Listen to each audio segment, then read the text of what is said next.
Hey there, thank you so much for tuning in for another episode of Monday Merriment. Today is September 9th, 2024, and the moon phase is waxing, and the moon sign is in Sagittarius. I've decided to release this video a little bit later in the morning. The reason why is because the moon is in the void of course, and it's not going to be settled into the stable sign of Sagittarius until a little bit later. So, if you watch the video that I created called the Divine Timetables, you'll understand why I do things to avoid the void of course, mainly because it doesn't have any staying power. So this video is going to be released a little bit later.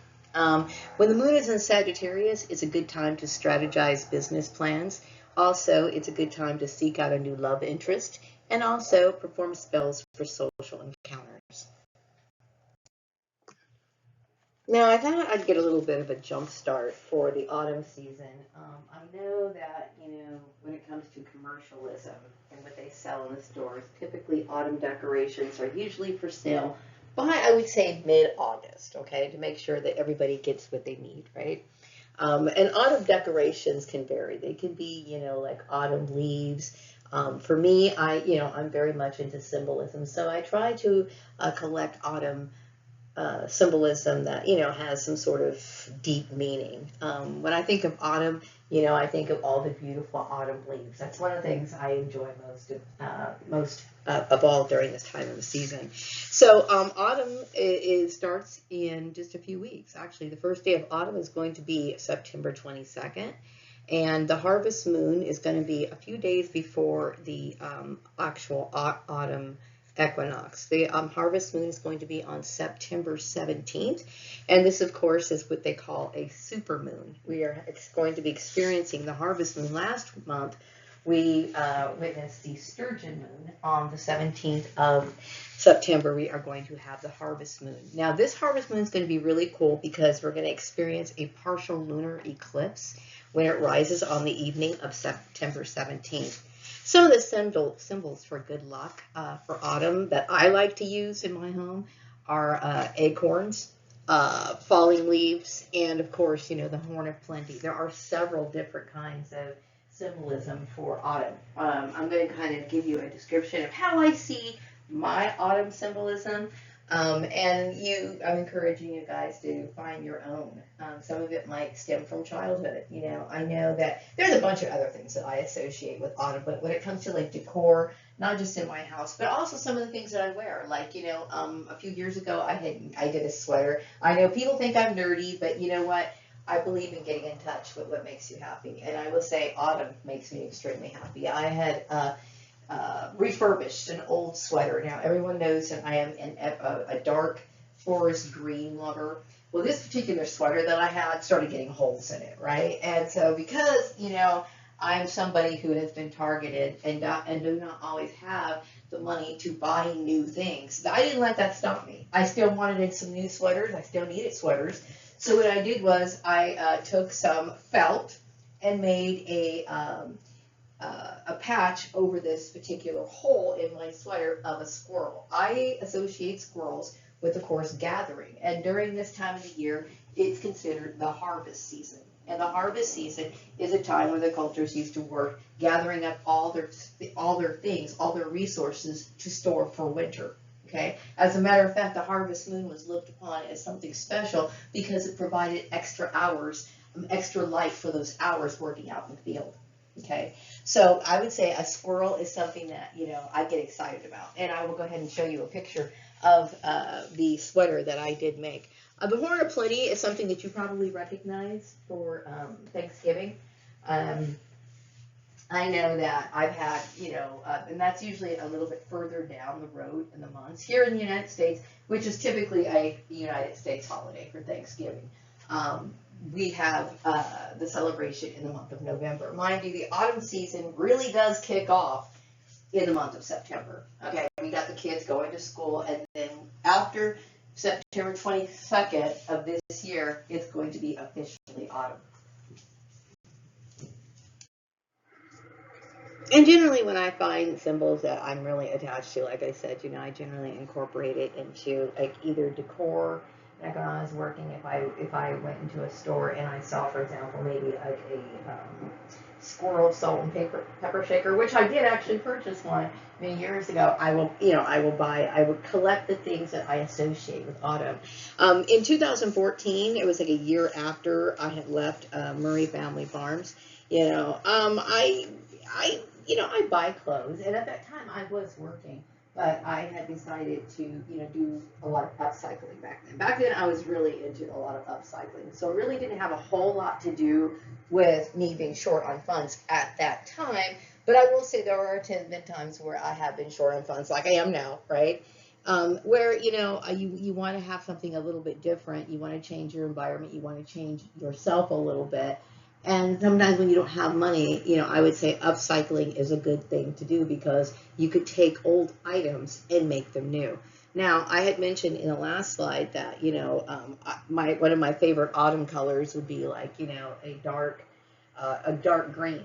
Well, this has been my favorite sweater for a very long time. And I will tell you, yes, I do add to my collection when it comes to clothes, but there are certain things that, there's certain things that you're fond of, and for whatever reason, you do not want to get rid of it. This sweater had a bunch of holes in it, like holes around the arm, even like in the front of it. It really, had been worn a long time. But the thing is about this sweater is it's very hard to find not just your favorite color, but sometimes, you like a garment because you like the way it fits around your neck. And sometimes it's not as easy to replace a garment if it has all the things that you like. You think it is, but it's not. In this case, I really love this sweater a lot, and I didn't want to lose it.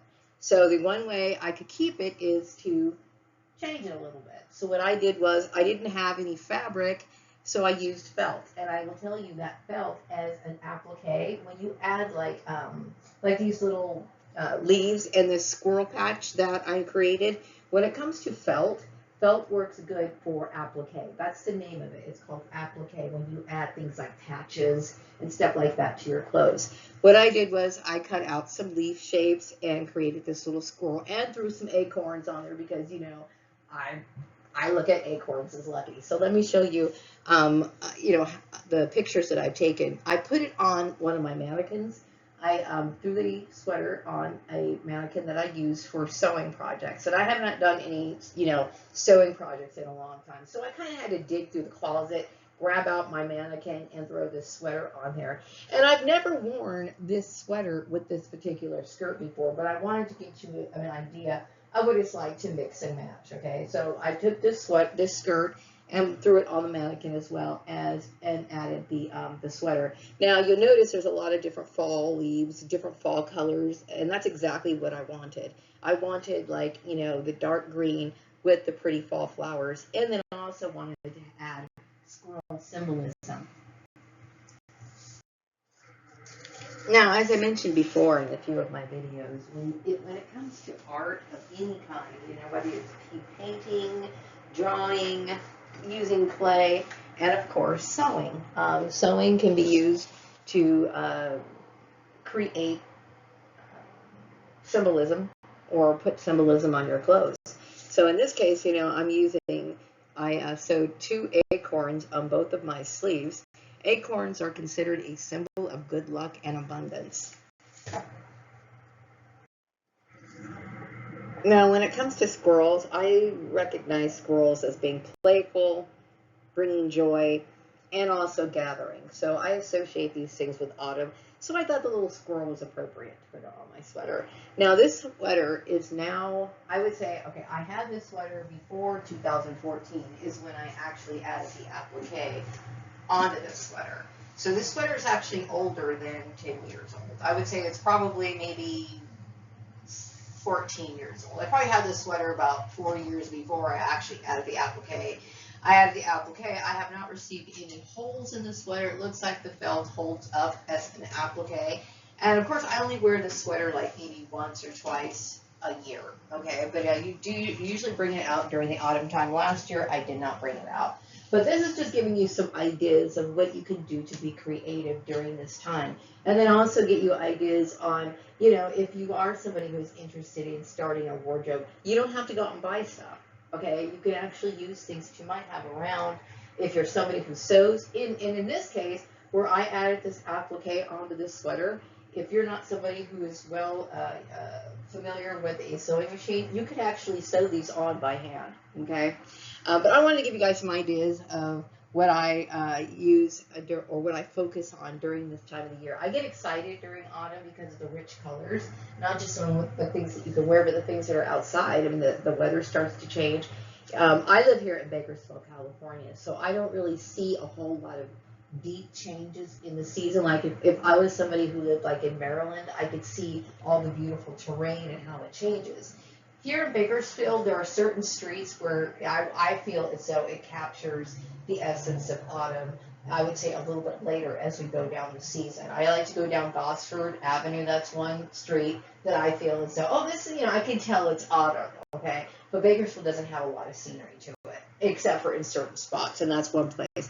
Think of some of the places that you enjoy in your hometown and that seem to be beautiful, and spend as much time as you possibly can there during this season. Okay, and as always, I enjoy doing online shopping and looking at things that, are rich in symbolism. And I stumbled upon this cute salt and pepper shaker. Now, many years ago, I purchased something similar for my home. And, I've moved around so many times that I probably left it behind. Or it could be in one of my boxes that is in my closet that I didn't unpack. Who knows where it is? But I will tell you, having something cute on the table when you're preparing your meals could add to a little bit of joy to your life. So I thought this salt and pepper shaker would be appropriate. If you are interested in purchasing this salt and pepper shaker, the information is in the description box. So I want to take some time out of this video to address something that's been pressed on my mind for quite a few days now. I'm going to be reducing the amount of videos that I actually produce, mainly because I want to focus on things that have, important content. And I know that in the past, the majority of the videos that I posted on this channel, the over 1,500 videos that I posted on this channel, a lot of it had to do with a lot of the ranting and raving, me recognizing the fact that I was a targeted individual, and me explaining the nightmare of gang stalking.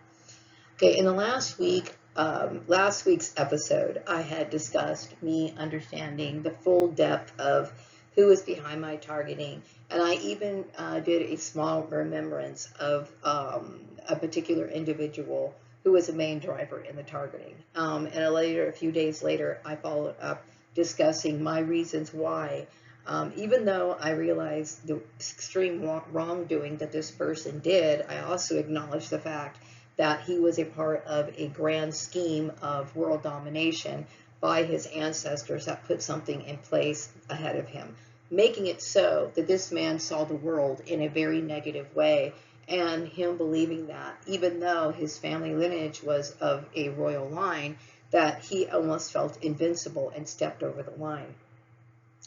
I had made a video titled, "What is Gang Stalking?" I am including it in this video in the description box. I wanted to talk about a particular person. I have been focusing on lessons of the past, things I've read and things that even I've heard, okay, and starting to put things together. And I believe that I'm not on the only one on this level thinking about certain victims who may have died as a result of this sort of bloodline targeting. And this is one particular person that stood out in my mind. And I will say that there is no particular reason why she should, because I don't have any sort of association with her at all. But she popped into my mind. So I took some time to meditate on this person. Okay. Now, I remember seeing the movie Monster. This movie is about Aileen Wuornos. I hope I'm pronouncing her name correctly. I suspect that Aileen Wuornos was of the Scottish bloodline. She could have very well, and when I'm saying this part about who I suspect her of being, when she was cloned, I suspect her being perhaps maybe Mary of Scots. Okay, we do understand that bloodline targeting, the reason why these clones get targeted is because there was some sort of plan for the royal family to feel as though they were ultimately, had the ultimate power, and they would create clones from these royal lineages that they viewed as having some sort of, conflict with them. Now, all of this took me by surprise, but I do understand what royal bloodline targeting is. And I do know that Mary of Scots was somehow in conflict with the British family. Now, whether Aileen Wuornos was Mary of Scots or not, I do believe that she perhaps was of the Scottish bloodline, and I do believe that she was being attacked for her bloodline. Now, I think a lot of people know, I wrote down some notes because I wanted to share this with you. Now, I had did a video called What is Gangstalking, and like I said, the information is in the description box. I created this video many years ago, okay? But because I have been thinking about Aileen in the last few days, okay, I thought it was important for me to focus on the things that I remember her saying, okay? The last interview before her execution, yes, she was set up, I believe, set up deliberately to be executed, and I believe that people who knew that she was being set up for execution knew that she was kind of innocent. I will say that I believe that she did indeed, and she even admitted to killing these people. But what is important to understand is why she killed these people, okay? Now, I understand it's really easy to be judgmental, and I know a lot of people judge me in this situation. Why? Because we had somebody who was important encouraging people to do this, okay? And I believe the same people who were targeting me targeted Aileen. Let me go over a few things that I think is important. When you are being a victim of gang stalking, now I was a victim of gang stalking by Nazi forces, okay? And I would say that it covers the category of being cause stalked because they brought religion into this issue, and also just, gang stalking, using those particular tactics. When you are a victim of gang stalking, okay, you are in a very vulnerable position. As you know, I am not working. The reason why I'm not working is one of the first things that they do is they cut off your employment. They blacklist you, okay? And how they blacklist you and how they tarnish your name is usually by rumors, okay? Now, I know that when Aileen Wuornos was imprisoned, she was imprisoned because she had killed 7 people. And the very fact that she was a prostitute made people look at her in a judgmental way. Now, first of all, I understand being a prostitute is something that most people look down on, okay? But I will say, now, this is where I am not judging this woman.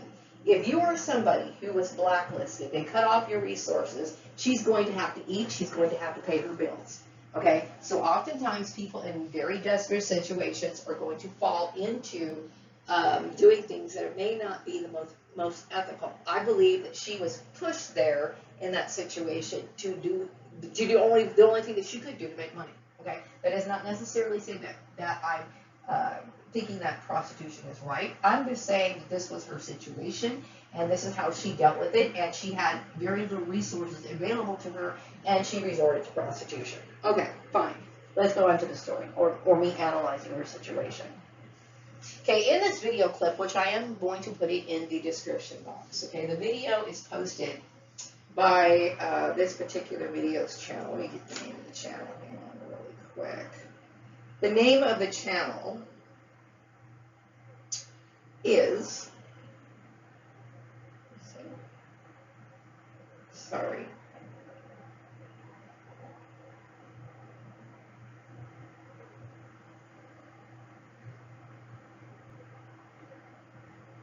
Man, okay. Well, I'm just going to post the name of the video. I'll take all day looking for the name of the video, the name of the YouTube channel. But to save time, I'm just going to go ahead and put the link in the description box, okay? But I was thinking about this particular person. Apparently, the person who uploaded this video clip of her last interview before she was executed was also thinking about her. Now, I don't know if they were thinking about the same thing, but I know that my story is very widespread, and it's more widespread than people care to let me know. Okay, and the reason why it's a covert issue is because this particular person of this bloodline, the royal family, okay, decided to come against me with the idea that he was in the right because he had royal blood, the divine rulership of kings, okay? And in this case, I'm speculating that because she also had royal bloodline, she was the bloodline of, I believe, a Scottish clan, This is one of the reasons, and she, that she was a targeted individual. And it was very easy to set her up because she didn't have anybody to support her. Also, the very fact that she committed these murders, okay, is the main reason why that was easy to smear her, okay? We know that if you are dealing with any sort of targeting, like gang stalking, what they do is they create a lot of your problems, and then when you stand up for yourself, then they can go ahead and point the finger at you. It's a constant cycle of madness, okay? And we know why it's madness, because this is something that is associated with very evil, wicked, demiurge type influence, okay? So some of the key points that I was thinking about is I noticed that if you watch this video clip, she seems very peaceful with coming to the realization that she's going to be executed, okay? I will say, as a targeted individual, she probably, you get tired of the endless drama with having to struggle and stand up and, deal with a situation that seems obvious. I mean, it's like it's a no-brainer. The harassment, the bullying, the constant setups, it becomes very tiring.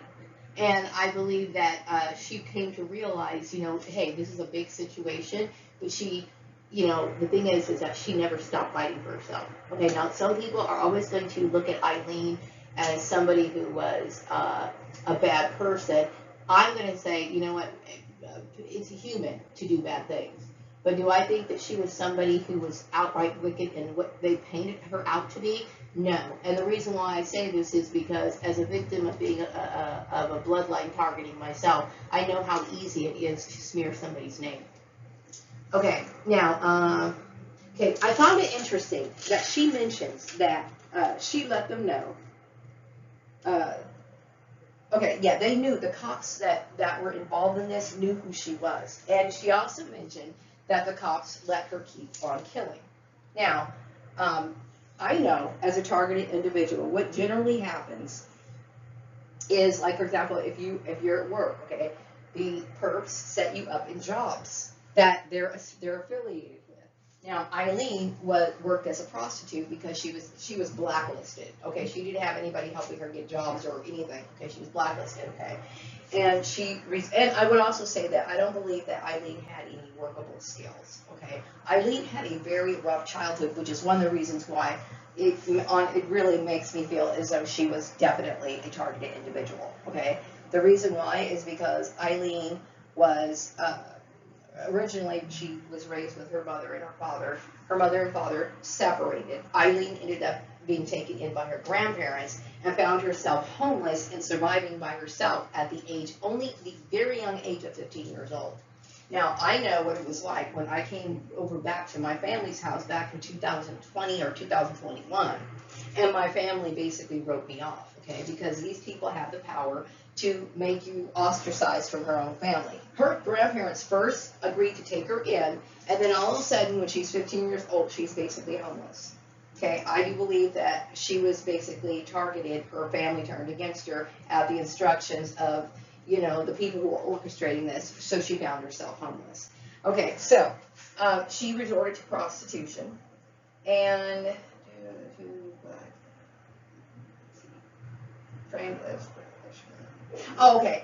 she was basically accused of being a professional. Now, everybody's going to look at her and call her, refer and think of her as a professional serial killer.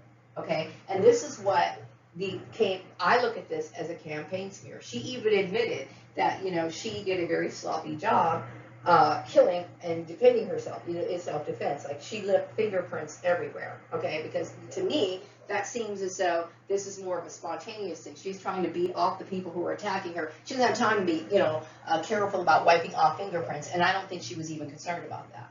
But they all knew this. They all do this, and just like everybody who knows me, and like certain people that are no longer here of the living, just like my situation where it's a cover-up, her situation was a cover-up too. The people that she ended up killing, and the very fact that she killed 1, 2, 3 people, and they knew about this, and they allowed her to continue to do it, shows you that there's something weird going on there. Okay, so I truly believe that Aileen Wuornos was a victim of bloodline targeting. Also, what else did she say? She mentioned pressure, having a sonic type pressure to her head. Now, I know that when I first realized what I was to be a targeted individual, I talked about some targeted individuals who describe things like electronic harassment, like using energy weapons, okay? Now, obviously, I at first seemed like I was, in disbelief of this sort of stuff because that was not a part of my regular targeting. But that's not to say it was not used in other people's targeting, like I had said. And then also when I'm looking at this clip of Aileen Wuornos talking and describing how she had like the sonic pressure that was going through her head, I believe that this is what she was talking about. I believe that Aileen Wuornos, part of the campaign is to set you up to make you look crazy so that nobody believes you. Okay, they use lies. It's funny that a Christian organization would resort to lies in order to smear a person. But the goal is for people who believe that they are of divine right to rule. They believe that they are above question. In my situation, they crossed the line, okay, mainly because of making it a religious issue, and of course, they ended up getting what they deserve. I know that I myself have dealt with being surveilled, and she had mentioned surveillance. She had mentioned law enforcement, helicopters. Also, I had mentioned the 7 men that she killed, and that, you would think that they would put a stop to her killing all these men. These men that were coming to, I would say, be patrons of Aileen Wuornos were probably sent by those powers. Meaning, I know that when I was working in different jobs, I would be working for people who were associated with this group of people. The people that would come in and say things and do certain things, or even certain what they call street theater, are all orchestrated in association with these same people. Okay, so when she was having to interact with these particular clients, these 7 men that she ended up killing, do I personally believe that they were sent to her? I'm going to say probably. Okay, when you're a targeted individual, you have to be, most people that come into your vicinity are somehow interconnected, okay? She also mentioned that they were getting rich off of her, okay? Now, the dehumanization when it comes to being targeted, they feel as though they are entitled to get rich off of you, whether that be stealing things that you create or putting you into some sort of system of prostitution or whatever, okay? As inhumane and as shocking as this is why we're talking about human trafficking. It's a form of slavery. Okay, she mentions this, and then her last quotes that she was making is she basically said that I'm going to try to repeat what she said. She said, "You sabotaged my ass society," and she said the cops and they allowed her to suffer. In my situation, it is very similar to Aileen Wuornos. Okay. And this is all a result of bloodline targeting. And the fact that, when she talks about the cops, I will tell you this particular family had a large influence, the royal family had a large influence here in the United States, as a country that is supposed to be free of any sort of recognition of British sovereignty. This is the reason why this country was actually established. But I will say that even though this country was established to be a religious-free country, in the infiltration of this sort of corruption was entered through by means of religion, okay, which could go be taken and corrupted, and that's exactly what ended up happening. And so I wanted to say that I believe that, and I believe that I received confirmation that Aileen is in heaven and that she is at peace. But I do believe that her spirit came to the end, and the reason why I started thinking of her is because this particular issue is something that she wanted to see happen for a very long time. There's a lot of other people that have been, who have dealt with certain forms of injustice that that really should have their name cleared. And in my mind and in my heart, every time I see her, I will no longer associate her as a serial killer. I'm going to associate her with somebody who had to deal with bloodline targeting and somebody who got framed. So I'm going to start going on to some of the happier topics right now. So let's get on to our synchronistic symbol of the week.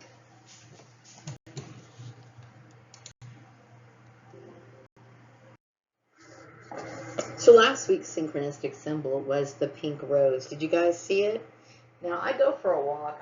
When I go get groceries, you know, I do have a vehicle. Now, my son got an additional vehicle, and I'm able to drive it, but I've been still walking, okay? I usually do this in the morning, or I go out getting close to the sundown.